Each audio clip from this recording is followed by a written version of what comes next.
ಇದು ಭಾಗ್ಯ, ಇದು ಭಾಗ್ಯ, ಇದು ಭಾಗ್ಯವಯ್ಯ. ರುದ್ರಭೂಷಣನ ಭಾಗ್ಯಕ್ಕೆ ಎಣೆ ಉಂಟೆವಯ್ಯ.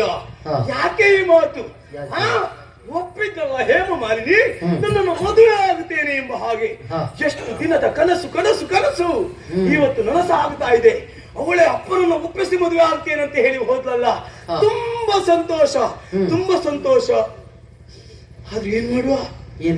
ಒಮ್ಮೆ ಒಮ್ಮೆ ತುಡುಕಿದ ಪರಿಣಾಮವಾಗಿ ಒಮ್ಮೆ ಹೇಮ ಮಾಲಿನಿ ಬರುವುದು ತಡ ಆಗಿದ್ರೆ ಇದೇ ಕತ್ತಿಯಿಂದ ನಾನೇ ಇರಿದುಕೊಂಡು ಸೊತ್ತೆ ಹೋಗ್ತಿದ್ದಲ್ಲ, ನನ್ನ ಹೆಣ ಇಷ್ಟೊತ್ತಿ ಬಿದ್ದು ಹೋಗ್ತಿದ್ದಲ್ಲ, ನಾನು ಸಾಯ್ತಿದ್ದಲ್ಲ, ನಾನು ಸೊತ್ತೆ ಹೋಗ್ತಿದ್ದಲ್ಲ, ನಾನು ಸೊತ್ತೆ ಹೋಗ್ತಿದ್ದಲ್ಲ.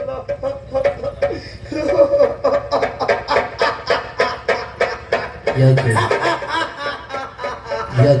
ಯಾರು